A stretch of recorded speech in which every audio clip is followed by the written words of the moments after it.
இனிமே கண்ணை மூடிட்டு கடலை எண்ணெய் வாங்கலாம். ஏன்னா மந்த்ரா கடலை எண்ணெய் இதயத்தின் தயாரிப்பு. வறுக்க பொரிக்க ஏன் எல்லா சமையலுக்கும் மந்த்ரா தான். மந்த்ரா கடலை எண்ணெய், அபார ருசி, ஆரோக்கியமான உடல் நலம். மரியாதைக்கும் மதிப்பிற்கும் உரிய திரு வெங்கட்ராமன் அவர்களே, இந்திய தேசத்தினுடைய எழில்மிக்க மாணவ செல்வங்களாக இங்கே அமர்ந்திருக்கின்ற மாணவ மாணவிகளே, உங்கள் அத்துணை பேருக்கும் இந்த வழிகாட்டுதல் நிகழ்ச்சியிலே என்னுடைய உரையை கேட்பதற்காக அமர்ந்திருக்கின்ற அத்துணை பேருக்கும் என்னுடைய நெஞ்சார்ந்த நன்றியையும் வாய்ப்பு கொடுத்த தினமலருக்கு என்னுடைய வணக்கத்தையும் தெரிவித்துக் கொள்கின்றேன். உள்ளபடியே ஒரு உண்மை சம்பவத்தை சொல்லி இங்கு வந்தவுடன் என்னை குத்துவிளக்கேற்ற சொல்லி பணித்தார்கள்.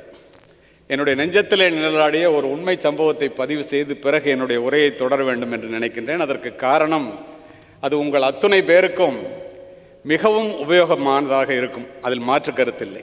நானும் மேதகு மனிதர் அப்துல் கலாம் அவர்களும் மாவட்ட ஆட்சித்தலைவரும் இது போன்றது ஒரு பெரிய நிகழ்ச்சியை ஒரு கல்லூரியிலே துவங்கி வைத்துவிட்டு குத்துவிளக்கை ஏற்றி வைத்துவிட்டு வந்து அமர்ந்தோம். கேள்வி நேரத்தின் போது ஒரு பெண் எழுந்து இந்தியாவினுடைய மிகப்பெரிய பெருமை என்ன என்று அப்துல் கலாம் அவர்களிடம் கேட்டார். அடுத்த நொடி அப்துல் கலாம் அவர்கள் சொன்னார், நான் இப்போது ஏற்றி வைத்தேனே குத்து விளக்கு, இது இந்துக்களினுடைய அடையாளம். அதை ஏற்றி வைக்க உபயோகித்தேனே மெழுகுவர்த்தி, அது கிறிஸ்தவர்களினுடைய அடையாளம்.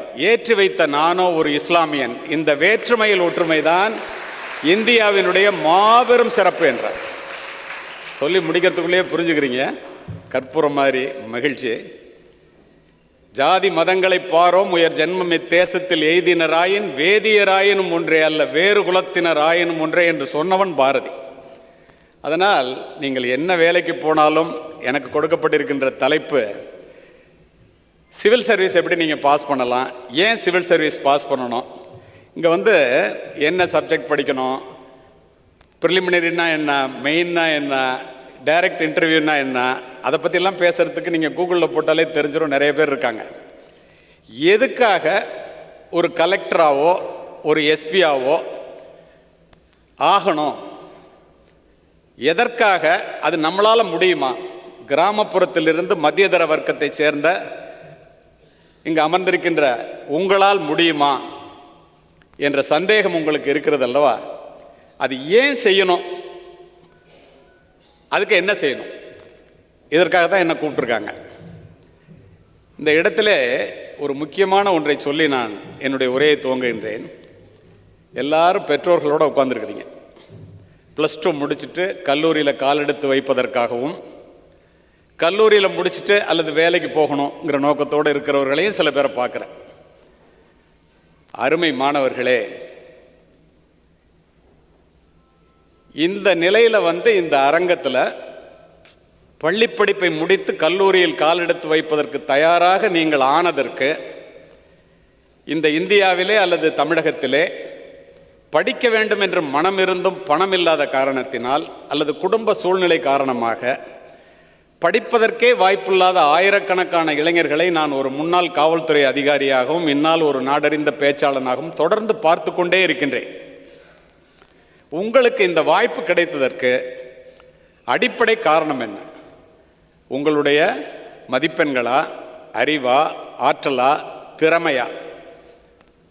இதுவெல்லாம் அத்துணையும் இரண்டாம் பட்சம். முதற் காரணம் என்ன தெரியுமா?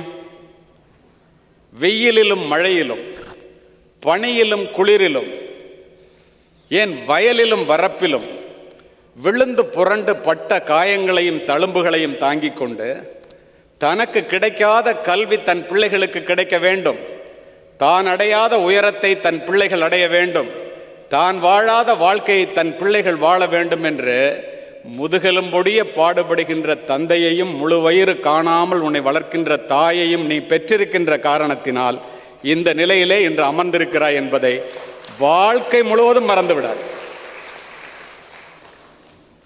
எதுக்காக சிவில் சர்வீஸ் படிக்கணும்? ஆங்கிலத்தில் சொன்னால் education brings you job, job brings you money, money brings you asset, asset brings you wealth, wealth gives you financial ஃப்ரீடம்னு சொல்லுவாங்க. இன்று இந்திய அளவில் மிகப்பெரிய ஒரு பணியாக பார்க்கப்படுகிறது ஒரு கலெக்டரா, ஒரு எஸ்பியா, ஒரு தூதரகத்தில் வேலை செய்கிற ஐஎஃப்எஸ் ஆஃபீஸரா. ஏன் அதை அப்படி பார்க்குறாங்க? லாங் டேர்ம் ஸ்டெபிலிட்டின்னு சொல்லுவாங்க, லைஃப் டைம் செக்யூரிட்டின்னு சொல்லுவாங்க, ஒரு ஹை லெவல் ஸ்டேட்டஸ். வருகின்ற வழிகளிலெல்லாம் வணக்கங்கள் குவிந்துவிடும். அதோடு மட்டும் இல்லை, தோன்றிற் புகழோடு தோன்றுக அகுதிலார் தோன்றலில் தோன்றாமை நன்று வள்ளுவர். ஏதோ பிறந்து விட்டோமே என்று வாழாமல் இனி ஒரு முறை பிறக்கப் போவதில்லை என்று வாழ வேண்டும் என்று நீங்கள் நினைத்தால் மிகப்பெரிய அளவிலே ஏதேனும் சாதித்து விட்டுத்தான் சாக வேண்டும். பாரதியினுடைய வரியில் சொல்லணும்னா, தேடி சோறு நிதந்தின்று பல சின்ன சிறு கதைகள் பேசி மனம் வாடி துன்பமிக உழன்று பிறர் வாட பல செயல்கள் செய்து நரை கூடி கிழப்பருவம் எய்தி கொடுங்கூற்றுக்கிறை என பின் மாயும் பல வேடிக்கை மனிதரைப் போல் நான் வீழ்வேன் என்று நினைத்தாயோ. பாரதி. அன்னை தந்தையே அன்பின் இல்லை சொல்றது அப்பா இல்ல, இப்போ பக்கத்துல உட்காந்துருக்காங்கல்ல, அவங்கள விட நம்ம மேல அக்கறை உள்ளவங்க யாரு? நானும் படித்தேன், காவல்துறை அதிகாரியான இங்கே அறிமுகப்படுத்தும் போது சொன்னாங்க, பெரிய காவல்துறை அதிகாரி பதக்கெல்லாம் வாங்கினவர்னு நீங்கள்லாம் கைதட்டீங்க. அதெல்லாம் விட்டுருங்க. இப்போ ஏன் இதை சொல்கிறேன் தெரியுமா? பணி நிறைவுக்கு பிறகு நான் உயிராக நேசித்து உடுத்தி இருந்த காக்கி உடை என்னிடத்தில் இல்லை.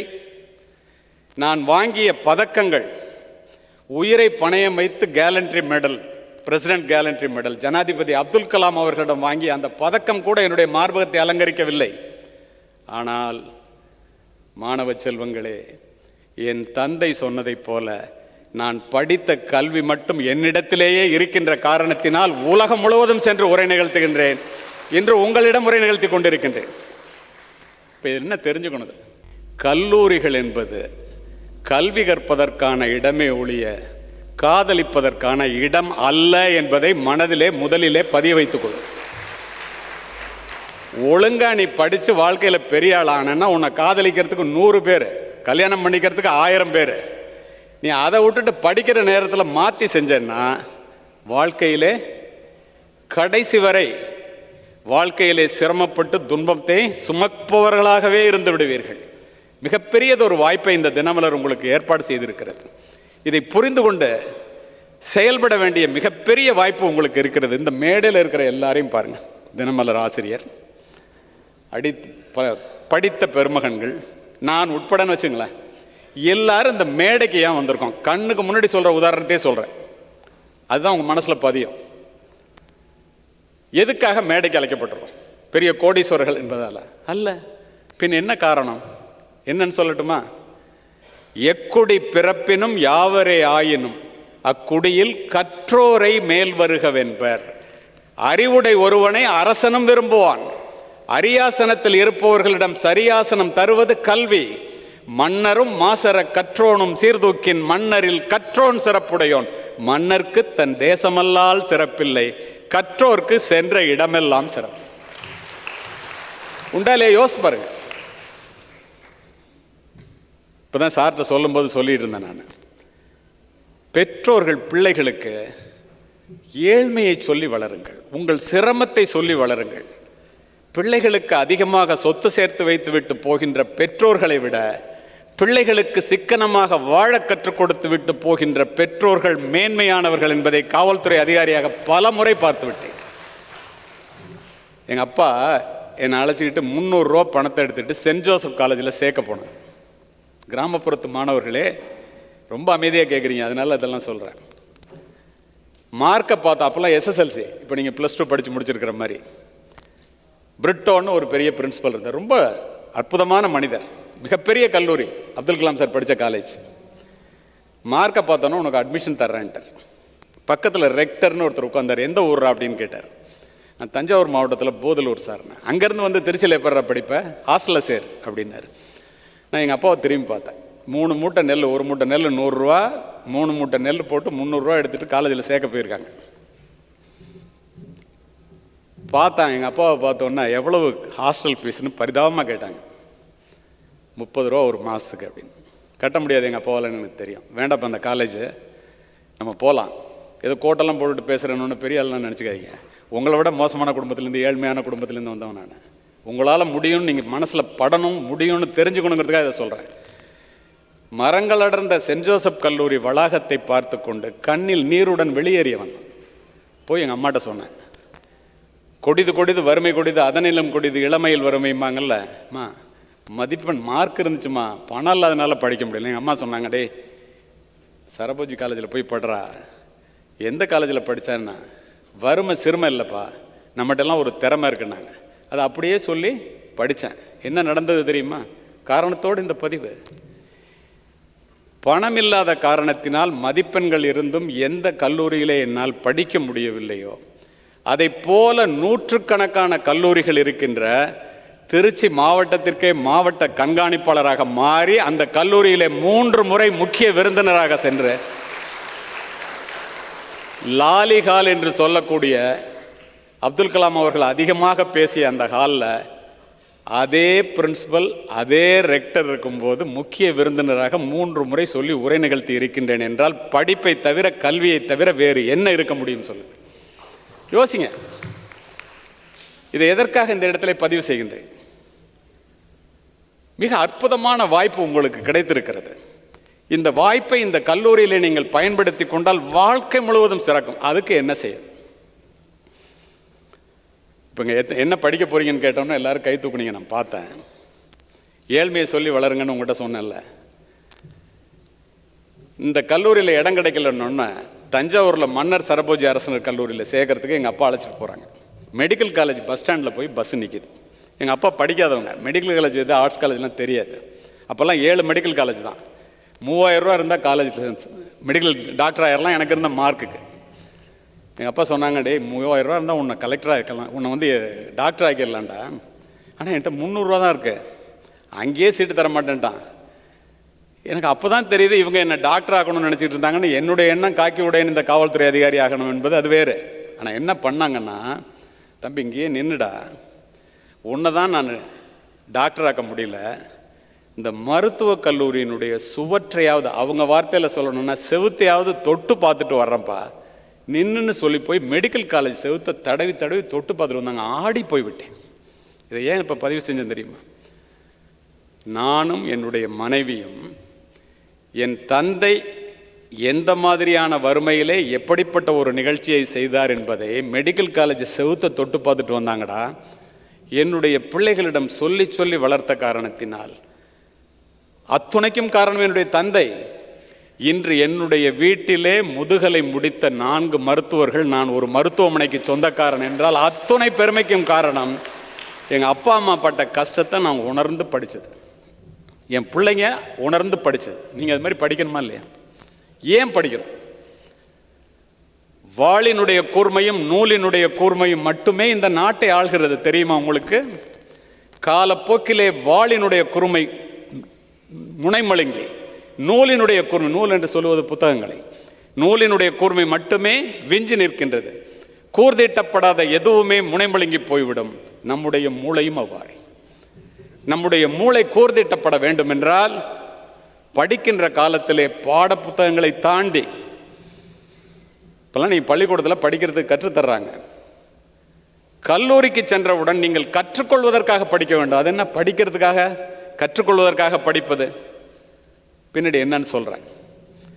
நீரளவே ஆகுமாம் நீராம்பல், தான் கற்ற நூலளவே ஆகுமாம் நுண்ணறிவு. நம்ம எல்லாரும் அறிவாளி ஆகணும்னு நினைக்கிறோம். இவ்வளோ பெரிய ஒரு பேப்பரெல்லாம் நடத்தி எல்லாத்துலேயும் எழுதிட்டு இப்படி ஒரு கருத்துக்கள் எல்லாம் கொண்டு வந்து மக்கள்கிட்ட சேர்க்குற ஒரு பெரிய செய்தித்துறையெல்லாம் நடத்துகிறாங்களே, படிக்கலைன்னா முடியுமா? யோசித்து பாருங்க. அதுக்கு என்ன வேணும்? அறிவு வேணும்ல. அறிவு எங்கேருந்து வரும்? நமக்கு நிறைய ரோஜா பூக்கள் வேண்டுமென்றால் நிறைய ரோஜா செடிகளை நட வேண்டும். நமக்கு நிறைய அறிவு வேண்டுமென்றால் நிறைய புத்தகங்களை படிக்க வேண்டும். பாட புத்தகங்களை தாண்டி படிப்பை நேசிக்க கற்றுக்கொள்ளுங்கள். மதிப்பெண்களை தாண்டி கல்வியை நேசிக்க கற்றுக்கொள்ளுங்கள். ஏன் இப்படி சொல்கிறேன்? எதுக்காக படிக்கணும்? மற்ற புத்தகங்களை ஏன் படிக்க வேண்டும்? கரும் பலகைகளும் பாட புத்தகங்களும் வகுப்பறைகளும் வாழ்க்கையை கற்றுத்தருவதில்லை. வாழ்க்கையை கற்றுக்கொள்ள வேண்டும் என்றால் நல்ல புத்தகங்களை தேடி தேடி படிக்க வேண்டும். ஜப்பானிய நாட்டுக்கு போயிருந்தேன். ஜப்பானியர்கள் நம்ம குட் மார்னிங் சொல்கிற மாதிரி ஒருத்தரோட ஒருத்தர் ஒரே மாதிரி வார்த்தைகளை உபயோகிச்சாங்க. எனக்கு ஜப்பானிய மொழி தெரியாது. என்ன சார் பேசுகிறான், வணக்கம் சொல்கிறானான்னு கேட்டேன். பக்கத்தில் இருந்தவர் சொன்னார், கல்லூரி மாணவர்கள் 15 நாளைக்கு முன்னாடி நீ படித்த புதிய புத்தகம் என்னன்னு கேட்டு பேப்பரில் குறிச்சிட்டு போய் இவன்ஸ் படித்ததை அவன் படிக்கிறான், அவன் படித்ததை இவன் படிக்கிறான், வாங்கி வாங்கி படிக்கிறான். நம்ம என்ன செய்கிறோம், புதுசாக வந்த சினிமா என்னடான்னு கேட்குறோம். உருப்பிட முடியுமா? யோசியுங்கள், எங்கே தோற்கிறோம் என்று யோசியுங்கள். கருத்துலக பெரியவர்களின் கனமான சிந்தனைகள் புத்தகங்களிலே கொட்டி கிடக்கின்றன. அதை படிப்பதன் மூலமும் அதன் மூலம் நடப்பதன் மூலமும் நாமும் உயர்ந்து நம் வீட்டையும் உயர்த்தி இந்த நாட்டையும் உயர்த்த முடியும். நீ நூலகத்திற்கு போ, நாம் எவ்வளவு பெரிய முட்டாள்கள் என்பதை இங்குள்ள புத்தகங்கள் சொல்லும். அணுகுண்டு கூட ஒரு முறைதான் ஓசையுடன் வெடிக்கும், புத்தகங்கள் திறக்கும் போதெல்லாம் ஓசையின்றி வெடிக்கும். சொல்லுபவர் ஜெயகாந்தன். ஏன் அப்படி சொன்னார்? தன்னை அறிந்து கொள்வது எப்படி, மனிதர்களை புரிந்து கொள்வது எப்படி, உலகத்தை தெரிந்து கொள்வது எப்படி, வாழ்க்கையிலே ஜெயிப்பது எப்படி, தோல்வியில் தோண்டு விடாமல் இருப்பது எப்படி, வெற்றியில் வீழ்ந்து விடாமல் இருப்பது எப்படி, போராட கற்றுக்கொள்வது எப்படி, அத்துணையையும் இந்த புத்தகங்கள் சொல்லித்தரும். 70 வயசு வரைக்கும் ஒரு மனிதனோட நம்மளால் வாழ முடியாது. 70 நிமிடத்திலே அவன் வாழ்ந்த வாழ்க்கையை நீங்கள் கற்றுக்கொண்டால் அதிலிருந்து உங்களுக்கு கிடைப்பதற்கரிய பொக்கிஷங்கள் கிடைக்கும். அதுதான் உங்களுடைய வாழ்க்கையை உயர்த்தும். Leaders are readers and readers R leaders. Today a reader, tomorrow a leader. You please take it from me. Anyone who stops learning is old. Anyone who keeps on learning not only remains young but becomes more valuable regardless of their physical capacity. A question was asked, what is the biggest regret in your life was? The talks of superstar Larry King replied, I should have been better rooted through the great books in my early days. நான் என்ன அர்த்தம்னா, எந்த சப்ஜெக்டை கொடுத்தாலும் கையில் paper இல்லாமல் மணிக்கணக்காக பொருள் மாறாமல் பேசும், அறிவோடு பேசுகிறவன். அவன்கிட்ட நீ சின்ன வயசில் செஞ்ச தப்பு என்னடான்னு கேட்குறாங்க. அவன் சொல்கிறான், சின்ன வயசில் பெரிய பெரிய புத்தகங்கள் பெரிய பெரிய நூலகங்களில் கொட்டி கிடந்துச்சு, அதெல்லாம் படிக்காமல் விட்டுட்டாங்க. அவனே அப்படி சொன்னால் நம்ம எங்கே? படிக்காமல் இருப்பதை விட பிறக்காமல் இருப்பதே மேல் சொன்னவன் பேரறிஞன் பிளேட்டோ. இந்த உலகையே மாற்றக்கூடிய ஒரு ஆயுதம் உண்டு, அந்த ஆயுதத்தினுடைய பெயர் கல்வி. சொன்னவர் நெல்சன் மண்டேலா. பெற்ற பிள்ளை கைவிட்டாலும் கற்ற கல்வி கைவிடாது மகாத்மா காந்தி. எதுக்காக இதை படிக்கணும்? இந்த படிப்பு என்ன செய்யும்? பிக்காசோவினுடைய ஓவியத்தை விட, பீத்தோவனினுடைய இசையை விட, ஹியூகோவினுடைய ஒரு வாக்கியம், கதையினுடைய ஒரு கடைச்சொல், கம்பனினுடைய ஒரு செய்யுள், பாரதியினுடைய ஒரு பாடல், ஏன் கண்ணதாசனுடைய ஒரு வரி, எங்களை போன்றவர்களினுடைய ஒரு உரை உங்களுடைய வாழ்க்கையே புரட்டி போட்டுவிடும். அதற்காக படிக்க வேண்டும். புத்தகத்தை திறக்கிறதே இல்லையே, செல்ல தானே திறக்கிறீங்க. 3 மாதத்துக்கு முன்னால் இந்த இடத்துல அது பதிவு செய்கிறது பிரயோஜனமாக இருக்கும்னு நினைக்கிறேன். ஜெய்ப்பூரில் JEE advance, JEE main, NEET அகில இந்திய அளவில் நீட்டில் 720க்கு 720 மார்க், ஜேஇஇ மெயினில் 300க்கு 300 mark. JEE advance it is suppose to be a toughest examination in global level. உலக அளவில் பெரிய டஃப்பான எக்ஸாமினேஷன். ஐஐடி போகிறாங்கல்ல, அதுக்கு பாஸ் பண்ணி 360க்கு 340, 250 மார்க் வாங்கினா பாம்பே ஐஐடிலையும் சென்னை ஐஐடிலையும் கிடைக்கும். ஏன் பாம்பே ஐஐடி சென்னை ஐஐடின்னு சொல்கிறேன்னு தெரியுமா உங்களுக்கு? போன வருஷம் 85 பேர் 23 வயசில் ஐஐடி முடிச்சுட்டு வெளியில் வர்றவனை 1,20,00,000 ரூபாய் சம்பளத்திலே ஒரு வருடத்திற்கு, ஒரு மாதத்திற்கு 12 லட்சம் ரூபாய் சம்பளம், 10 லட்சம். சாதாரண ஒரு இன்ஜினியரிங் காலேஜில் படிச்சுட்டு 20,000 ரூபாய்க்கும் 60,000 ரூபாய்க்கும் அலையிறோம். இதை போல் 100 மடங்கு சம்பளம். உங்களை மாதிரி மாணவன் தானே. நான் முடியாது என்று நினைப்பதையெல்லாம் இதே நாட்டிலே, இதே ஊரிலே யாரோ ஒருவன் எங்கோ ஒருவன் செய்து கொண்டு தானே இருக்கிறான். சிந்தியுங்கள். அங்கே பேச போகும்போது என்னையும் ஒரு தலைமைச் செயலாளரையும் கூப்பிட்டுருந்தாங்க. கூப்பிட்ட 2 பேரையும், எப்படிங்க, எப்படா இந்த மாதிரி மார்க் வாங்குறீங்க, நீட்டில் 720க்கு 720, ஜேஇயில் 300க்கு 300 வாங்குற வாய்ப்பே இல்லையே. அவன் சொல்கிறாங்க 10th 11th 12th அம்மா அப்பா கேட்டுங்க, 3 வருஷம் சோஷியல் மீடியா பக்கம் தலை வச்சு படுக்கல சார்.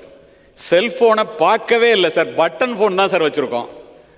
100 தடவை பரீட்சை எழுதி பார்த்தேன் சார். ஒரு நாளைக்கு 7 மணி நேரம், காலையில் 3 மணி நேரம், மாலையில் 4 மணி நேரம் படித்தேன் சார். ஏன் உங்களால் முடியாது? எந்த விதத்தில் அறிவு குறைந்தவர்கள்? இந்த பெற்றோர்கள் படுகின்ற பாடு அவர்கள் படுகின்ற பாட்டை விட பெருமையான பாடு, பெரும்பாலான பாடு. அப்படி இருக்கும்போது ஏன் நீங்கள் படிக்க மாட்டேங்கிறீங்க? அதை விட உங்களுக்கு வேறு வேலை என்ன? யோசியுங்கள். நான் சொல்வதிலே அர்த்தம் இருக்கிறதா இல்லையா என்பதை தயவு செய்து யோசியுங்கள். இப்போ நான் உங்கள்கிட்ட பேசுகிறேன், இந்த இடத்துல ஒன்றை பதிவு செய்கிறேன். காக்கி உடை அணிந்து காவல்துறை அதிகாரியாக படிக்கணும்னு உங்களை சொல்கிறேன்ல, நான் படிச்சிருந்தா தானே உங்கள்கிட்ட சொல்கிறதுக்கு எனக்கு அருகதை உண்டு. துப்பாக்கியை தூக்கி கொண்டு தெரிந்த நான், எனக்கு இந்த மைக்குக்கு என்ன சம்பந்தம்? ஐஏஎஸ் ஐபிஎஸ் ஆஃபீஸர்ஸ் கான்ஃபரன்ஸ் நடக்கும். முன்னாள் முதல்வர் செல்வி ஜெயலலிதா அவர்கள் கான்ஃபரன்ஸ் நடத்துகிறாங்க. எல்லா கலெக்டர், எல்லா எஸ்பி, தமிழ்நாட்டில் உள்ளவங்க எல்லாரும் உட்காந்துருக்காங்க. ஒரு 7 பேருக்கு மட்டும் பேச வாய்ப்பு கிடைக்கும். 10 நிமிஷம் பேசலாம்.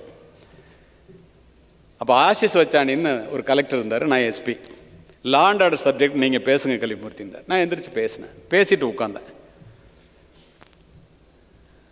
முதல்வர் சொன்னாங்க, Murthy, I know that you are a very good administrator and officer, but only today I came to know you are a very good orator அப்படின்னாங்க. உடனே எல்லோரும் கைத்துட்டாங்க. நான் சொன்னேன், என்னடா நம்ம நல்லா பேசுகிறோன்னு சொல்லி ஒரு முதல்வர் சொல்கிறாரே, ஏன் இங்கே வந்தேன்னு சொல்கிறேன். உட்காந்துட்டேன்.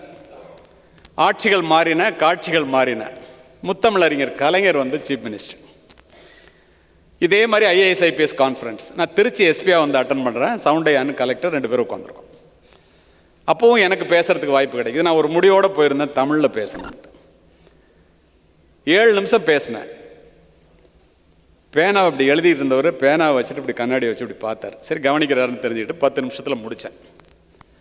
பேசி முடித்தோன்னே ஸ்ரீபதி ஐஏஎஸ்னு ஒரு சீஃப் செக்ரட்டரி, அவர் அந்த மைக்கை வாங்கி படின்னு உங்களை சொல்கிறேன்ல, ஏன் சொல்கிறேன், நான் என்ன செஞ்சேன்னு தெரிஞ்சுக்கங்க. அதுக்கப்புறம் அவர் சொன்னார், தமிழ் நல்லா பேசுகிறப்பான்னார். கலைஞர் அந்த மைக்கை வாங்கி, அப்படி சொல்லக்கூடாதியா, நல்ல தமிழ் பேசுகிறீங்கன்னு சொல்லுன்னார். தமிழ் நல்லா, நல்ல தமிழ், காக்கி உடைக்குள் கன்னி தமிழ்னார். அப்போவே நினச்சேன் நான், ஓஹோ நம்ம நல்லா பேசுகிறோம் போல இருக்கு. நார்த்து போல் சவுத்து போல் இருந்த 2 பேருமே நல்லா பேசுகிறோன்னு சொல்கிறாங்க, பேசலாம் அப்படின்னு நினச்சிட்டு, இது தினமலர் நிகழ்ச்சி இப்போ தான் சார்கிட்ட சொல்லிட்டு இருந்தேன், அதனால் அது சொல்கிறேன். 2009ஆம் ஆண்டு, கிட்டத்தட்ட ஒரு 17-18 வருஷத்துக்கு முன்னாடி, தினமலர் வழிகாட்டி நிகழ்ச்சி இப்போ பொருட்களே, அது வெற்றி நிச்சயம்னு ஒரு நிகழ்ச்சி சென்ட் ஜோசப் காலேஜில் விஐடி கல்லூரியோட சேர்ந்து திரு விஐடி வேந்தர் விஸ்வநாதன் அவர்களும் நானும் ஒன்றா பேசணும். அதான் நான் முதல்ல பேச ஆரம்பிச்சது. தினமலர் வழிகாட்டி நிகழ்ச்சியில் 17 வருஷத்துக்கு முன்னாடி ஃபஸ்ட்டு ஒரு மீட்டிங்கில் பேசிட்டு, இன்றைக்கு 2000 கூட்டங்களுக்கு மேல், 25 நாடுகளுக்கு மேல் நான் பேசாத கல்லூரிகள் மிகவும் குறைவு. இது எப்படி வந்துச்சு? நான் பேசணும்னு நினச்சோன்னே எல்லோரும் என்ன சொன்னாங்க, ஆங்கிலத்தில் பேச வேண்டாம், பிள்ளைங்களுக்கெல்லாம் புரியணும், தமிழில் பேசுங்கன்னா. நான் சுவாலஜி மேஜர், காவல்துறை அதிகாரி. என்ன செய்யணும்னு கேட்டேன். தமிழ் எம்ஏ படிங்களேன்னாங்க. பாரதிதாசன் யூனிவர்சிட்டியில் தமிழ் எம்ஏ சேர்ந்து ரெகுலரில் படித்தேன். தமிழ் எம்ஏ ஃபஸ்ட் கிளாஸில் பாஸ் பண்ணேன். உங்களை படிக்கணும்னு சொல்கிறேன்ல, அது என்ன பண்ணணும்னு நீங்கள் தெரிஞ்சுக்கணும்ல. பாஸ் பண்ணேன். ஏன் தமிழ் எம்ஏ படித்து ஃபஸ்ட் கிளாஸில் பாஸ் பண்ணேன்னா, பிஹெச்டி தமிழில் பண்ணணுன்னா ஃபஸ்ட் கிளாஸ் இருந்தால் தான் நீங்கள் ரெஜிஸ்டரே பண்ண முடியும். தமிழ் பல்கலைக்கழகத்தில் பிஹெச்டி ரெஜிஸ்டர் பண்ணேன். உங்களை மாதிரி உள்ள பசங்க வந்து உட்காந்துருப்பாங்க, நானும் வந்து பின்னாடி போய் உட்காந்து படிப்பேன் ரெகுலரில். எப்போ 58 வயசில் பிஹெச்டி பாஸ் பண்ணி, சரி நம்ம பிஹெச்டி வாங்கிட்டோம், நம்ம தான் பெரிய ஆள் அப்படின்னு இந்த மாதிரி இவங்க வச்சுருக்கிற கல்லூரிகளுக்கெல்லாம் போனால் நமக்கு முன்னாடியே அங்கே ஏகப்பட்ட பிஹெச்டி இருக்குது. என்னடா இது, வாழ்க்கையில் ஜெயிச்சிடலான்னு வந்தால் இவ்வளோ டாக்டர், இவ்வளோ பிஹெச்டி இருக்காங்களே. அப்போ தான் தெரிஞ்சு, நிறைய பட்டங்களை பெற்று தன்னுடைய பெயரை அலங்கரிப்பவர்களை விட நல்ல புத்தகங்களை படித்து தன்னுடைய மனதை அலங்கரிப்பவர்கள் சொல்வதையே இந்த சமுதாயம் கேட்கிறது. வாழ்க்கைக்கும் வார்த்தைக்கும் வித்தியாசம் இல்லாமல், சொல்லுக்கும் செயலுக்கும் வித்தியாசம் இல்லாமல் சொல்பவர்களை இந்த சமூகம் கேட்கிறது என்று தெரிந்து உங்களிடம் வந்து நின்று பேசிக்கொண்டிருக்கின்றேன். இந்த படிப்பு இப்படிப்பட்ட மாற்றத்தை உண்டாக்கும். நான் காவல்துறை அதிகாரியாக இருக்கும்போது அகில இந்திய போட்டியில் போகும்போது காவல்துறையினருக்கு தான் தெரியும். இப்போ கூட அவர் சொன்னார், இந்த டிஜிட்டல் மீடியா இருக்க வெரி பவர்ஃபுல், இந்த உலகம் முழுவதும் உங்களை அழைத்து சென்று விடும். இந்த டிஜிட்டல் மீடியான்னு ஏன் சொல்கிறேன் தெரியுமா? அதில் நல்லது இருக்குது, கெட்டது இருக்குது. அதிவேக இன்டர்நெட் இணைப்புகள் மூலம் ஒரு சொடுக்கிலே திரையிலே வந்து விழுகின்ற ஆபாச படங்கள் என்ற வெள்ளம் அமைதியான பிஞ்சு குழந்தைகளினுடைய பண்பு நலன்களை அடித்து செல்கிறது என்பதை பெற்றோர்கள் தெரிந்து கொள்ளுங்கள். கவர்ச்சியை கடைவிரித்து காசு பண்ணுகிறார்கள். பசி உறக்கம் தாகம் போல காமம் என்பதும் ஒரு உணர்வு. போன் ஃபிக்ஷன் எனும் காமரசம் ததும்பும் இணையதளங்களை பார்த்த இந்திய இளைஞர்களின் எண்ணிக்கை இந்த ஆண்டு மட்டும் 2 கோடி. தப்பித்துக் கொள்ள வேண்டாமா நீங்கள்? நீட்லையும் ஜேஇலையும் அகில இந்திய அளவில் ஃபர்ஸ்ட் வர்றவன் அந்த பக்கமே போகலைன்னு சொல்கிறானே, நம்ம அந்த பக்கத்தை தவிர வேற எந்த பக்கமும் போகிறதில்லையே. If you do not separate yourself from distractions, the distractions will separate you from your goals. இந்த செல்போன்ல இருந்து உங்களுடைய கவனத்தை நீங்கள் திருப்பி புத்தகங்களிடம் கொண்டு செல்லவில்லை என்றால் உங்களுடைய மிகப்பெரிய லட்சியங்கள் தரைமட்டமாகிவிடும். அதுக்கு என்ன செய்யணுங்கிறதும் சொல்கிறேன். இந்த செல்போனில் இந்த இளைய தலைமுறை மூழ்கி கிடப்பதற்கு காரணம் உங்களுக்கு ஆச்சரியமாக இருக்கும். இது சமூக காரணம். அந்த பிள்ளைங்க மட்டும் காரணம் இல்லைன்னா உங்களுக்கு ஆச்சரியமாக இருக்கும். வளர்ப்பினுடைய குறைபாடுகள் பெற்றோர்கள், போதிப்பினுடைய போதாமை ஆசிரியர்கள், அபரிமிதமான இணையதள வளர்ச்சி. ஏன் அப்படி சொல்கிறேன்? பெற்றோர்கள் இதை கவனமாக பார்க்க வேண்டும் என்று எதற்காக சொல்லுகின்றேன்? நம்ம +2 படித்தவங்களா உட்காந்துறீங்களே, 27 பேர் +2 படிச்சுட்டு இருந்தவன் பாய்ஸ் லாக்கர் ரூம்னு ஒன்று ஆரம்பிக்கிறான். ஒரு இன்ஸ்டாகிராம் பேஜ், பேப்பர்லாம் வந்திருக்காது.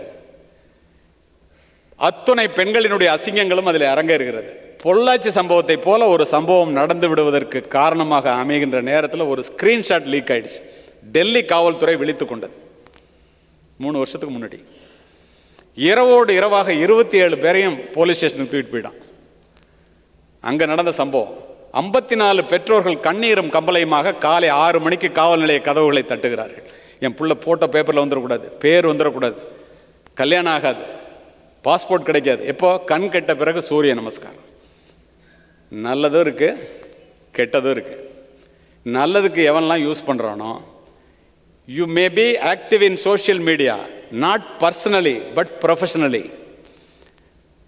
செல்ஃபோனை எடுக்கிறதுக்கு முன்னால் stop, think and then touch. Cyber சொசைட்டிக்கு பேசுனதுலேருந்து 2 நிமிஷம் உங்களுக்கு சொல்கிறேன். ஒரு ஃபோனை எடுக்கணும்னு நினச்சோன்னா உடனே எடுக்காது. எதுக்காக எடுக்கணும்? அம்மாட்ட பேசணுமா? எடுத்து பேசிட்டு வை. சும்மா சும்மா எடுத்தா நீ எடுத்தோன்னு நோட்டிஃபிகேஷன் வரும், ஓப்பன் பண்ணுவேன், வாட்ஸ்அப் குரூப்புக்கு போவேன், ஓடிடிக்கு போவேன், யூடியூப், ஃபேஸ்புக், இன்ஸ்டா, இப்படியே போயிருப்பேன். 3 மணி நேரம் ஆயிருக்கும். அம்மாட்ட பேசுகிறத மறந்துருப்பேன், பாக்கி எல்லாத்தையும் செஞ்சுருப்பேன். எல்லோருக்கும் இருக்கும் இது. ஏன்? எதனால இப்படி தடுமாற்றம்? நமக்கு வசதிக்கு தானே செல்ஃபோன். காலையில் எந்திரிச்சோன்னே செல்ஃபோனை தேட வேண்டியது, ராத்திரி போகும்போது செல்ஃபோனோடைய ரூமுக்கு போக வேண்டியது, இல்லைன்னா ஏதோ ஓசோனில் ஓட்ட விழுந்துருங்கிற மாதிரி. நினச்சி பாருங்கள் எவ்வளோ முட்டாள்தனம்னு. அதிகாலை நேரத்தில் எழுந்து இன்றைக்கி என்ன வேலை செய்யணும், ஒரு நல்ல எக்ஸசைஸ் பண்ணலாமா, செய்ய வேண்டிய வேலைகளை பட்டியலிடலாமா, எதை படிக்கணும், என்ன செய்யணும், ராத்திரி பூரா 2 மணி 3 மணி வரைக்கும், இரவு 9 மணிக்கு மேல் போர்வைக்குள்ளே எரிகின்ற செல்போன் வெளிச்சத்தினால் பல குடும்பங்கள் இருளிலே மூழ்கி கொண்டிருக்கின்றன என்பதை காவல்துறை முன்னாள் அதிகாரியாக நான் அறிவேன். பிள்ளைங்க என்ன பண்ணுறாங்கன்னு பெற்றோர்களுக்கு தெரிவதே இல்லை. செல்போன் இல்லாமல் வாழ முடியாது. ஆனால் செல்போனை எப்படி யூஸ் பண்ணணும்னு இருக்குல்ல, எதுக்கு யூஸ் பண்ணணும்னு இருக்குல்ல. 35 வயது நிரம்பிய பில்லினஸ் மீட்டிங் ஒன்று ஃபெட்னான்னு அமெரிக்காவில் நடக்கும். 5000 தமிழர்கள் ஒன்று சேருவாங்க. 3 வருஷமாக நானும் விஐடி வேந்தர் விஸ்வநாதன் அவர்களும் தொடர்ந்து போய் பேசுகிறோம். அவர் அதில் ஸ்பான்சர் வேறு பண்ணுவார். அங்கே அவன் எப்படா பில்லினர் ஆன 25லேருந்து 35 வயசுக்குள்ளேன்னு கேட்டால், எல்லா சோஷியல் மீடியாவிலேருந்து வெளியில் வந்துட்டோம், கம்ப்யூட்டரில் எனக்கு என்ன தேவையோ அதை மட்டும் பதிவேற்றம் பண்ணிவிட்டு வேறு பார்க்குறதே இல்லை, அதனால தான் ஜெயிச்சாங்கிறான் 10ல் 4 பேர். அப்போ நினச்சி பாருங்கள், நம்மளுடைய நேரம் எங்கே போய் கொண்டிருக்கிறது, இது எப்படி வடிவமைக்கப்படுகிறது என்பதை நீங்கள் முதல்ல ஒன்று சொல்கிறேன். நேரிலே பேசுவதற்கு சங்கோஜப்படுகின்ற எதையும் செல்போனிலே பகிர்ந்து கொள்ளாதீர்கள். Nothing is secret in the digital. 13,000 கோடி சொத்துக்கு அதிபதி அமேசான் நிறுவனர் ஜெஃப் பெசோஸ், அவனுடைய வாட்ஸ்அப் உரையாடல் திருட்டு போயிடுச்சுங்க. நம்ப முடிகிறதா? நீங்களும் நானும் ஏமாத்திரம். அதனால தான் சொல்றேன், nothing is secret in the digital. இதெல்லாம் யார் உங்களுக்கு சொல்லி தர்றது? சரி, செல்போனை கண்டுபிடிச்ச ஸ்டீவ் ஜாப், ஆப்பிள் போனை கண்டுபிடிச்ச ஸ்டீவ் ஜாப் சொன்னா, apple proved that a cell phone can change the world within 10 years. Every once in a while a revolutionary product comes along and changes everything. My magical product, that is Apple phone, reshaped the culture, shaken up the industries, put computer in millions of packets and made it possible to know everything within a few tap on the screen. நமக்கு வேண்டியதை மட்டும் எடுத்துக்கோம். Reshaped the culture. பண்பாட்டையும் ஒழுக்கத்தையும் புரட்டி போட்டு விட்டது. அதை புரிந்து கொள்ள வேண்டியது இளைஞர்களாகிய நீங்கள் தான். சொல்றவன் யாரு? கண்டுபிடிச்சவன் சொல்றான். நீங்க எப்படி அதில் மாட்டிக்கிறீங்கன்னு சொல்லட்டுமா? அசந்து போவீங்க. இந்தியர்கள் ஒரு நாளைக்கு, இந்திய இளைஞர்கள் 3 மணி நேரத்திலிருந்து 4 மணி நேரம் செல்போனிலே சராசரியாக செலவு செய்கிறார்கள். இந்திய இளைஞர்கள் ஒரு நாளைக்கு 150 200 முறை செல்போனை எடுத்து பார்க்கிறார்கள். செல்போனை நாம் உபயோகிக்கின்றோமா, செல்போன் நம்மை உபயோகிக்கிறதா? அமெரிக்க செனட்டில் ஃபேஸ்புக் நிறுவனர் மார்க் ஜூக்கம்பெர்க்கை கூப்பிட்டு கேட்குறான் செனட்டில், ஃபேஸ்புக்கை டவுன்லோட் பண்ணுறதுக்கு இந்த ஆப்பை, அப்ளிகேஷனை, செயலி தமிழில், அதை நீ 1 பைசா கூட வாங்குறதில்ல, எப்படா கோடி கோடியாக கொட்டுற? அவன் அப்படியே போகிற போக்கில் சிரிச்சுக்கிட்டே சொல்கிறான், சமூக ஊடகங்களினுடைய மிகப்பெரிய வருமானமே நீங்கள் தவிர்க்கவே முடியாதபடி பார்க்கின்ற ஒளிர்கின்ற விளம்பரங்கள் தான். விளம்பரத்தை பார்க்க உனக்கு நேரம் இருக்குது? ஒரு செய்தியை பார்க்கணுன்னா ஆரம்பத்தில் விளம்பரம், நடுப்புற விளம்பரம், கடைசியில் விளம்பரம். ஓடிக்கொண்டிருப்பது கடிகாரம் முள்ளல்லவே, உன்னுடைய வாழ்க்கை அல்லவா? சிந்தியுங்கள், எங்கே நம்முடைய நேரம் தொலைகிறது? இந்த நேரத்தை விட முக்கியமானது உலகத்தில் எதுவுமே இல்லை. வாழ்க்கையில் நீங்கள் யாரேனும் முன்னேற விரும்பினால் எக்காரணத்தை முன்னிட்டும் தயவு செய்து நேரத்தை வீணாக்காதீர்கள். கடந்து போன காலத்தை விலை கொடுத்து வாங்கும் அளவிற்கு பணக்காரன் உலகத்திலே பிறக்கவே இல்லை. யோசித்து பாருங்கள். இந்தியர்கள் கடிகாரத்தில் மணியை மட்டும் பார்க்கின்றோம். அமெரிக்கர்கள் மணியோடு சேர்த்து நிமிடத்தையும் பார்க்கின்றார்கள். ஜப்பானியர்களும் ஐரோப்பியர்களும் நிமிடத்தோடு சேர்த்து வினாடியையும் பார்க்கின்றார்கள். ஒரு மாதத்தினுடைய அருமை குறை மாதத்தில் பிள்ளை பெற்ற பெண்ணுக்குத்தான் தெரியும். ஒரு வாரத்தினுடைய அருமை வாரப்பத்திரிகை நடத்துகின்ற ஆசிரியர்களுக்குத்தான் தெரியும். ஒரு மணியினுடைய அருமை +2 பரீட்சை உட்காந்து ஹாலில் எழுதுறதுல உனக்கு தான் தெரியும். ஒரு நிமிடத்தினுடைய அருமை, ஒரு நிமிடத்தில் விமானத்தை கோட்டை விட்ட என்ன மாதிரி உள்ளவனுக்கு தான் தெரியும். ஒரு வினாடியினுடைய அருமை, ஒரு வினாடி கண்ணயர்ந்ததினால் விபத்திலே கையையோ காலையோ இழந்தவனுக்கு தான் தெரியும். ஒரு மைக்ரோ செகண்டோட அருமை ஒலிம்பிக்கில் ஓடுற உசைன் போல்ட்டுக்கு தான் தெரியும். அது எத்தனை கோடின்னு நமக்கு தெரியாது. இது யார் சொல்லுவது உங்களுக்கு? இதை புரிந்து கொள்ள வேண்டாமா நீங்கள்? சரி, இதெல்லாம் ரைட்டு. வாழ்க்கையில் முன்னேறணும்னா என்ன செய்யணும்? இதை சொல்லி முடிக்கிறேன். எனக்கு கொடுக்கப்பட்ட நேரம் 40 நிமிடம் முடிந்திருக்கிறது. இன்னும் 5 நிமிடம் இருக்கிறது. நீ என்னவாக வேண்டும் என்று நினைக்கிறாயோ அதுவாகவே ஆக்கிவிடுவாய். நான் சொல்லுங்க, விவேகானந்தர் சொல்றார், உயிர் எப்படி எண்ணின அவ்வுயிர்க்கு அப்படி அளித்தருள் அருட்பெரும் ஜோதி என்கிறார் ராமலிங்க அடிகளார். பூமியில் இருப்பதும் வானத்தில் பறப்பதும் புது புது உயரமும் போய் வரும் தூரமும் அவரவர் எண்ணங்களே. கண்ணதாசன் இன்னொருபடி அழகா சொல்லுவார் பாரதி, நீ எதை கேட்கிறாயோ அதைத்தானடா வாழ்வு உனக்கு தருகிறது, அதனால் பெரிதனும் பெரிது கேள். பெருசா நினைக்கிறதுல என்னங்க உங்களுக்கு சங்கடம்? ஒரு எஸ்பி ஆகணும், ஒரு கலெக்டர் ஆகணும், ஒரு பெரிய கோடீஸ்வரன் ஆகணும், ஒரு நல்ல மனிதன் ஆகணும், ஒரு பெரிய விஞ்ஞானி ஆகணும், ஒரு பெரிய ப்ரொஃபஸர் ஆகணும், ஒரு அறிவு ஜீவி ஆகணும். எதனாலும் பெருசா நினைக்கிறதுல என்ன கஷ்டம்? வள்ளுவர் அழகா சொல்றாருங்க, படிங்க. உள்ளுவதெல்லாம் உயர்வுள்ளல் மற்றது தள்ளினும் தள்ளாமை நீர்த்து. நினைக்கிறதெல்லாம் பெருசா நினைடா. நடக்கலைன்னா கூட அதை மாத்திக்காத. ஒரு நாள் இல்லைன்னா ஒரு நாள் நடக்கும். எப்படி? காண முயலைத அம்பிலும் யானை பிழைத்த வேலேந்தல் அறிது. காட்டுக்கு போய் முயலை குறி வைக்காதரா முட்டால், யானையை குறிவை. ஒரு நாள் இல்லாவிட்டால் ஒரு நாள் அந்த வேலம் உன்னுடைய வேலுக்கு வீழ்ந்தே தீரும்ட்டார். எண்ணிய எண்ணியாங்க எய்துவை எண்ணியர் திண்ணியராக பெரிய. நினைக்கிறவன் சரியான ஆளாக இருந்து நினைச்சான்னா அவன் நினைச்சது நடந்தே தீரும். இப்போ நீங்கள் எல்லாம் உட்காந்துருக்கீங்க, இந்த மேடையில் எல்லாரும் உட்காந்துருக்காங்க, நான் உட்பட. இன்று நாம் இருக்கின்ற இந்த நிலைக்கு காரணம் நம்முடைய மனமே, நம்முடைய எண்ணமே. சொல்றது புத்தர். உலகத்தில் பிறந்த ஜீவராசிகள் அத்துணையிலும் மிக மேன்மையான மனித ஜீவன்தான் முக்கியம். மனிதனுக்கு அந்த உயர்வை தருவது அவனுடைய சிந்தனை தான். யார் சொல்றா தெரியுமா? மாபெரும் அறிவாளி, மாபெரும் ஆசிரியன் அரிஸ்டாட்டில் சொல்றான். ஒரு மனிதனை உயர்த்துவது அவனுடைய சிந்தனை தான். ரூசோ. நான் நூற்றுக்கணக்கான புத்தகங்களை ஆங்கிலத்திலும் தமிழிலும் படிப்பவன். ஆங்கில புத்தகங்கள் பக்கம் சென்றால் whatever a mind of a man can conceive and believe he can achieve, Napoleon Hill achieve பண்ணிட்டு சொல்றான். when you really want something, the universe always conspire in your favor. அல்கமிஸ்ட்ங்கிற புத்தகத்தில் பவுலோ கவுலோ சொல்றாரு, உனக்கு கண்டிப்பா ஒன்று வேணும்னு மனசுல கருத்தரிச்சிச்சுன்னா அது குழந்தையாக பிறந்தே தேரும். அது நிச்சயமா வெற்றி பெற்றே ஆகும். அது தெளிவா நீ பிடிச்சுக்கிட்டன்னா அதற்குரிய லட்சியம், அதற்குரிய முயற்சி, அதற்குரிய உழைப்பு, அதற்குரிய நேரம் அத்துணையும் தன்னால் உன்னை அடையும். லா ஆஃப் அட்ராக்ஷன் சொல்றாங்களே என்ன, ஈர்ப்பு விதின்னு சொல்றாங்களே என்ன, எப்படி ஒரு காந்தம் தன்னை சுற்றி உள்ள பொருட்களை தன்னை நோக்கி இழுத்துக் கொள்கிறதோ, நீ எண்ணத்திலே என்னவாக வேண்டும் என்று நினைக்கிறாயோ அது நடந்தே தீரும். ஆங்கிலத்தில் சொல்லுவாங்க, if you master your thoughts you master your mind. Once you master your mind you master your life. when you master your life you master your destiny. நான் தமிழில் சொல்லணும்னா, உங்கள் சிந்தனையிலே கவனம் வையுங்கள், அவைகள் தான் எண்ணங்களாக மாறுகின்றன. உங்கள் எண்ணங்களிலே கவனம் வையுங்கள், அவைகள் தான் சொற்களாக வெளிவருகின்றன. உங்களுடைய சொற்களிலே கவனம் வையுங்கள், அவைகள் தான் செயல்களாக மாறுகின்றன. உங்களுடைய செயல்களிலே கவனம் வையுங்கள், அவைகள் தான் பழக்கங்களாக மாறுகின்றன. உங்களுடைய பழக்கங்களிலே கவனம் வையுங்கள், அவைகள் தான் உங்களுடைய வாழ்க்கையை புரட்டி போடு விடுகின்றன. காலையில் ஒரு 5 மணிக்கு நீ எந்திரிச்சு பாரு, 21 நாளைக்கு தொடர்ந்து கஷ்டப்பட்டு நீ எந்திரி, அது பழக்கமாயிடும். காலையில் 5 மணிக்கு எந்திரிச்சு ஜிம்முக்கு போய் கிரவுண்டுக்கு போய் எக்ஸசைஸ் பண்ணுறவன் பாடிக்கும் 11 மணி வரைக்கும் தூங்குறவன் பாடிக்கும் வித்தியாசம் இருக்குமா இல்லையா? 4 மணிக்கு எந்திரிச்சு படிக்கிற பிள்ளைக்கும் 9 மணிக்கு எந்திரிக்கிற பிள்ளைக்கும் வித்தியாசம் இருக்குமா இல்லையா? அத்துணையும் எங்கே ஆரம்பிக்கிறது? The golden key to remember is the sole author of your success is your mind.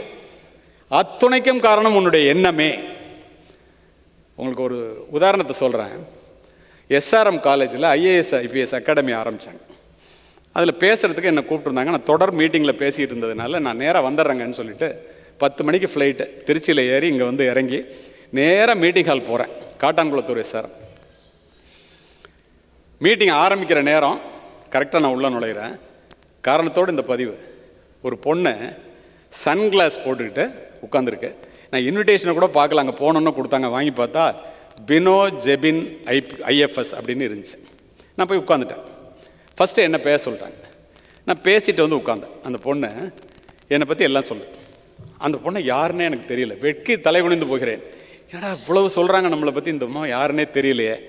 Class போட்டுக்கிட்டே பேசிகிட்டு இருக்காங்க. அடுத்தது அந்த பொண்ணை பேசணுன்னொன்னே அவங்க அப்பா கையை பிடிச்சி அழைச்சிட்டு போகிறாரு மைக்குக்கு. பக்கத்தில் இருக்கிற என்னங்க அப்படின்னு கேட்டேன். ரெஜிஸ்ட்ரார் பக்கத்தில் உட்கார்ந்தாரு. 100% பார்வையை இழந்த கண் தெரியாத பினோ ஜெபின் என்ற ஒரு பெண் எத்துணை லட்சியமும் எத்துணை முயற்சியும் எத்துணை உழைப்பும் இருந்தால் சிவில் சர்வீஸ் எழுதி பாஸ் பண்ணி ஐஎஃப்எஸ் பாஸ் பண்ணி இந்திய தூதரகத்தில் வேலை பார்க்குது. உங்களால் ஏன் முடியாது? உங்களால் ஏன் முடியாது? முற்றிலுமாக பார்வை இழந்த ஒரு பெண்ணால் இவ்வளவு பெரிய சாதனையை பண்ண முடிகிறது என்றால் நம்மளாம் ஏமாத்துறோம். எங்கே குறைகின்றோம்? எல்லாருக்கும் லட்சியம் இருக்கு. லட்சியம் இல்லாத வாழ்க்கை என்பது முகவரி இல்லாத கடிதத்தை போன்றது. ஏன் லட்சியத்தை எல்லாராலையும் அடைய முடியல? ஏன் தெரியுமா? இயற்கையிலிருந்து கற்றுக்கொள்ளுங்கள். காலையில் கூட்டம் கூட்டமாக ஒரு பக்கம் வானம் சிவக்கும் போது, பொழுது விடியும் போது மான்கள் கூட்டமாக கண் விழிக்கும். ஒரு பக்கம் சிங்கம் முழிக்கும். சிங்கத்துக்கு ஒரு மானையாவது பிடிச்சி சாப்பிடணும். மானுக்கு சிங்கத்துக்கிட்டேருந்து தப்பிக்கணும், புல்ல மேயணும். காரணத்தோடு இந்த பதிவு. இன்னும் ஒரு உதாரணத்தை மட்டும் சொல்லி முடித்து விடுகிறேன். அப்படி பண்ணும்போது மான் வலிமை குறைவானது, சிங்கம் வலிமை அதிகமானது. நீங்கள் டிஸ்கவரி சேனலில் பார்க்குற மாதிரி ஒரு மான் ஒரு சிங்கம் ஓடி போய் பிடிச்சி கொண்டெல்லாம் சாப்பிட முடியாது. ஒரு மானை ஒரு சிங்கம் விரட்டி பிடிக்க வேண்டும் என்றால் 9 முறை முயற்சித்தால் 1 முறை ஜெயிக்குதான். ஸ்டாட்டிஸ்டிக்ஸ். சரி, வலிமை குறைவான மான் வலிமை அதிகமான சிங்கத்திடம் இருந்து 8 முறை தப்பி விடுகிறது எப்படி? இதை எதுக்கு சொன்னேன் தெரியுமா? மாணவர்களே, மாணவிகளே, சிங்கம் ஓடுவது உணவுக்காக, மான் ஓடுவது உயிருக்காக. உங்களுடைய லட்சிய வேட்கையானது உயிருக்கான ஓட்டமாக இருந்தால் உங்களால் வெற்றி பெற முடியும். உணவுக்கான ஓட்டமாக இருந்தால் வெற்றி பெற முடியாது. தெய்வத்தால் ஆகாதெனினும் முயற்சி தன் மெய்வருத்த கூலி தரும் என்ற வள்ளுவனின் வாசகம் மனித முயற்சிக்கு வள்ளுவன் தந்த மகா சாசனம். முயற்சின்னா என்ன? என்னுடைய முயற்சிகள் என்னை பல முறை கைவிட்டதுண்டு. என்னுடைய முயற்சியை நான் ஒரு முறை கூட கைவிட்டதில்லை. ஏன் தெரியுமா? முயற்சி என்பது முடிந்தவரை செய்வதற்கு பெயர் முயற்சி அல்ல, முடியும் வரை செய்வதே முயற்சி. நீ எடுத்துக்கொண்ட காரியத்தை முடிக்கும் வரை செய்வதுதான் முயற்சி. இருட்டு மனிதர்கள் எது வேண்டுமானாலும் பேசட்டும், வெளியிலே உலகம் வெளிச்சமாகத்தான் இருக்கிறது. போராட துணிந்த அத்துணை பேருக்கும் வெற்றி கதவுகள் திறந்தே இருக்கின்றன. உண்டா இல்லையா? யோசித்து பாருங்கள். ஒரு புராணத்திலேருந்து ஒன்று சொல்லி முடிக்கிறேன். முயற்சின்னா என்னன்னு தெரிஞ்சுங்க. கதைகளில் கூட அற்புதமான கருத்துக்கள் உண்டு. ஒரு முனிவர் பரமசிவனை நோக்கி கடும் தவம் புரிகிறார். தவத்தினுடைய வலிமையை பார்த்த பரமசிவன், என்னப்பா வேணும் உனக்குன்னு கேட்குறாரு. வரம் வேணுங்கிறான். என்ன வரம் கேளு. நான் கேட்கும்போது கொடுங்கங்கிறான். பயங்கர புத்திசாலி முனிவன். சரி, நீ கேட்கும்போது நான் கொடுக்குறேன்ட்டார். இந்த முனிவர் இப்படி ஒரு வரத்தை பரமசிவனிடம் பெற்றவர் என்ற காரணத்தினால் இவர் எந்த ஊருக்கு போனாலும் எல்லாரும் அவன் காலை கழுவி 3 வேளை சோறு போடுவோம். தஞ்சாவூருக்கு வர்றார். என் ஊர் சொந்த ஊர் தஞ்சாவூர், அதனால சொல்கிறேன். கதை தான் நான் சொல்கிறது. தஞ்சாவூருக்கு வரும்போது எல்லாரும் விவசாயிகள். எதுக்கடா இவன் காலை போய் கழுவி 3 வேளை சோறு போடணும்? கையில் கலப்பை இருக்குது, வானம் பொழிகிறது, பூமி விளைகிறது, வயல் இருக்குது, நம்ம உழைச்சி சம்பாதிக்கிறோம், ஒரு பயிலும் போகாதரான்னு ஊர் கூட்டம் போட்டு சொல்லிட்டான். 3 நாள் பார்த்தார் முனிவர். முயற்சின்னா என்னன்னு நீங்கள் தெரிஞ்சுக்கணுங்கிறதுக்காக இது. பார்த்த உடனே ரொம்ப அமைதியாக கேட்குறீங்க. என்னடா ஒரு பய கூட வந்து சோறு போடலன்னு பரமசிவனை நோக்கி, நான் கேட்குற வரத்தை எனக்கு இப்போ நீங்கள் கொடுக்கணுங்கிறான். ஒரு ஐதீகம் என்னென்னா, பரமசிவன் சங்க எடுத்து ஊதுனா வர்ண பகவான் காதில் சங்கு சத்தம் பட்டால் மழை பொழியும்.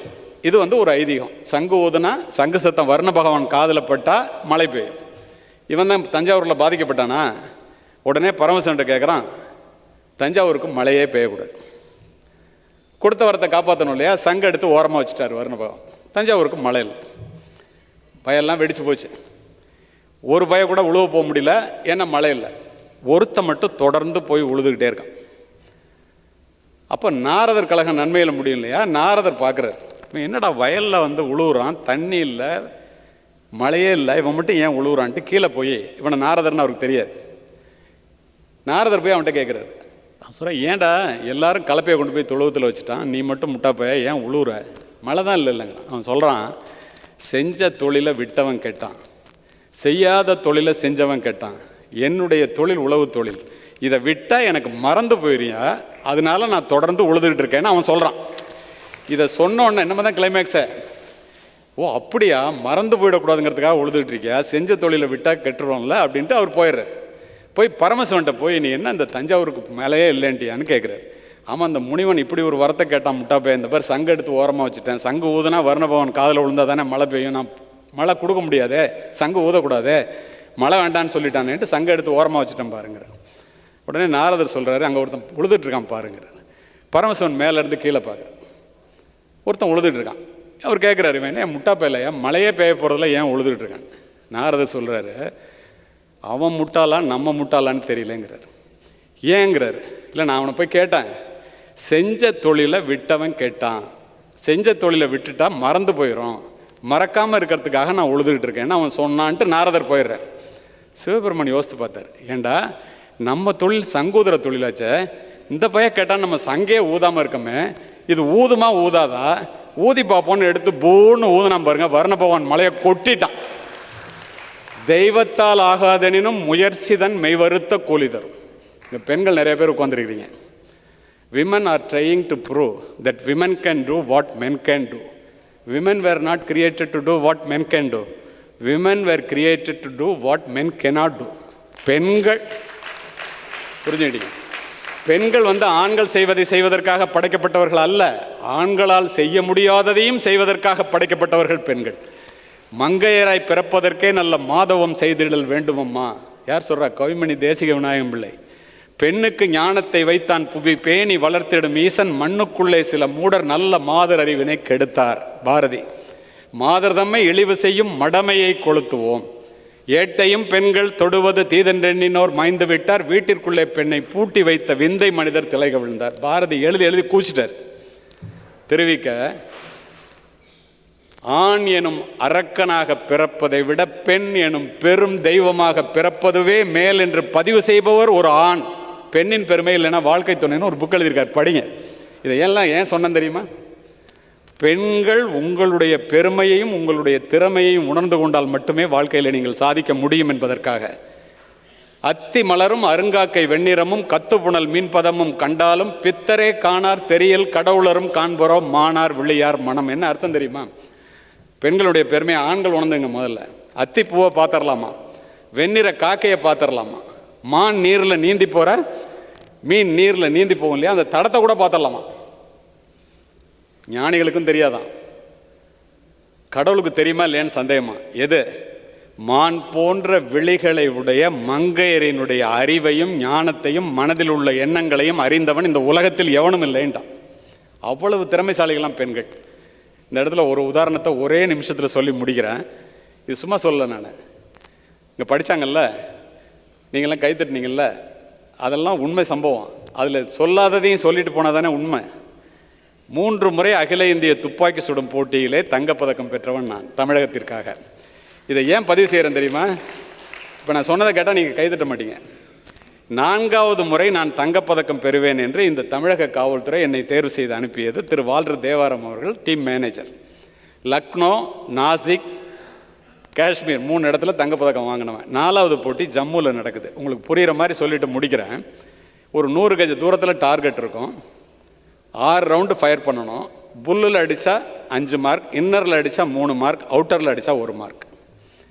ஒவ்வொரு தடவை நான் போய் போட்டியில் கலந்துக்கும் போதும் அச்சுதன் நாயர் அப்படின்னு ஒரு ஐபிஎஸ் ஆஃபீஸர் கேரளாலேருந்து வருவார். 2 பேருக்குள்ளே தான் போட்டி இருக்கும். ஒரு 1/2 மார்க் நான் கூட வாங்கிடுவேன்.